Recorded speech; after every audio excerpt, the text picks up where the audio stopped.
તળાજા નગરપાલિકા ward number 4માં road રસ્તાની હાલત અત્યંત બિસ્માર બની ગઈ હોવાનું સ્થાનિકો જણાવી રહ્યા છે। અનેક જગ્યાએ રસ્તાઓ તૂટી જતા વાહન ચાલકો અને રાહદારીને ભારે હાલાકીનો સામનો કરવો પડી રહ્યો છે। આ ઉપરાંત ગટરની યોગ્ય સફાઈ ન થવાને કારણે વરસાદી દિવસોમાં ગટરનું પાણી રસ્તા પર ફરી વળે છે, જેના કારણે દુર્ગંધ અને ગંદકી ફેલાઈ રહી છે। બીજી તરફ વિવિધ વિસ્તારોમાં કચરાના ઢગલા જોવા મળતા સ્વચ્છતા અંગે પણ ગંભીર પ્રશ્નો ઊભા થયા છે। સ્થાનિક રહેવાસીનું કહેવું છે કે તેમણે અનેક વખત નગરપાલિકાને સંબંધિત અધિકારીઓ સામે રજૂઆતો કરી છે, પરંતુ હજુ સુધી કોઈ અસરકારક કાર્યવાહી કરવામાં આવી નથી। આ વિસ્તારના રહેવાસીઓએ તંત્રને તાત્કાલિક રોડ રસ્તાની મરામત તેમજ ગટરની નિયમિત સફાઈ અને કચરાના સમયસર નિકાલની વ્યવસ્થા કરવાની માંગ કરી છે, જેથી લોકોને મૂળભૂત સુવિધાઓ મળી રહે। હવે જોવાનું એ રહેશે કે તળાજા નગરપાલિકા સ્થાનિકોની આ સમસ્યાનો ક્યારે અને કેવી રીતે ઉકેલ લાવે છે।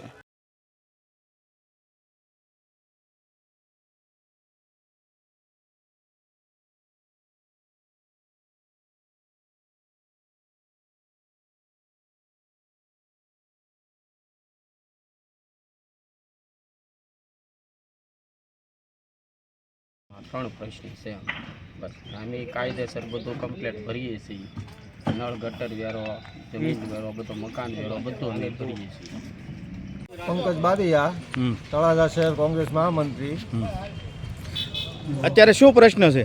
પ્રશ્ન છેલ્લા 3 મહિનાથી આ રોડ જે ખોદી નાખવામાં આવેલો છે જીયુડીસી દ્વારા પાણીની પાઇપલાઇન નાખવા માટે, અને જે તે સમયે અમે એમનો વિરોધ કરેલો હતો ત્યારે અમને એને લેખિતમાં નગરપાલિકાએ મંજૂરી આપેલી હતી કે ભાઈ પાઇપલાઇન નખાઈ જાય એટલે તરત વાહે રોડ સારો કરી દેવાનો જવાબદારી જીયુડીસીની હતી।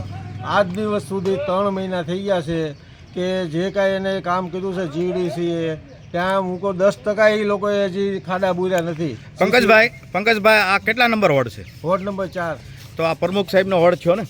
પ્રમુખ સાહેબનો વોર્ડ છો। આ તો પ્રમુખ સાહેબને તમે આની રજૂઆત કરેલી? અરે પ્રમુખ સાહેબે તો મંજૂરી આપેલી છે, જે તે સમયે પાલિકામાંથી મંજૂરી આપી હોય તો પ્રમુખ સાહેબને ખબર જ હોય ને કે શું કરાવવું શું ન કરાવવું।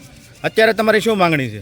કાંઈ નહીં, વહેલી તકે આ રોડ જે છે ને એ સારો થઈ જાય, કારણ કે સ્કૂલના વિદ્યાર્થીઓને જ્યારે નિશાળના ટાઈમે વરસાદનું વાતાવરણ હોય છે, નિશાળના ટાઈમે જ્યારે લેવા મેકવા માટે વાલીઓને જે તકલીફ પડે છે ને અસંખ્ય મુશ્કેલી પડે છે, અને એ જલ્દી એનું નિરાકરણ લાવે। આજે અત્યારે અહીંયા સ્થાનિકો પાસેથી જાણવા મળ્યું કે અહીંયા કચરાનો અને ગટરનો બંને પ્રોબ્લેમ છે, અને સ્કૂલ પાછળ અમે જોયું તો ત્યાં પણ મોટો જબર ઉકળો છે। એ લઈને આપ શું કહેવા માંગો છો? સ્કૂલની સામે કાયદેસર જે રાજુલા સીસી કાઢી નાખવામાં આવ્યા છે, આજ દિવસ સુધી એ પણ મેકાણા નથી। જે વાલીઓ ગાડી લઈને સ્કૂલ પાસે આવે છે ને જ્યારે એ ગાડીઓ લપસે છે અને નાના બાળકોને ઈજાઓ થાય છે, તો વહેલી તકે આ રોડ સાફ સફાઈ કરીને અને લેવલિંગ કરીને પાછો ડાંબરવાળો જે તે ચાંદી દેવામાં આવે એવી મારી માગણી છે। જે સ્કૂલની જે પડખે ઉકળો છે તે સફાઈનો મોટો પ્રશ્ન છે, તો એ લઈને આપ શું કહેવા માંગો છો?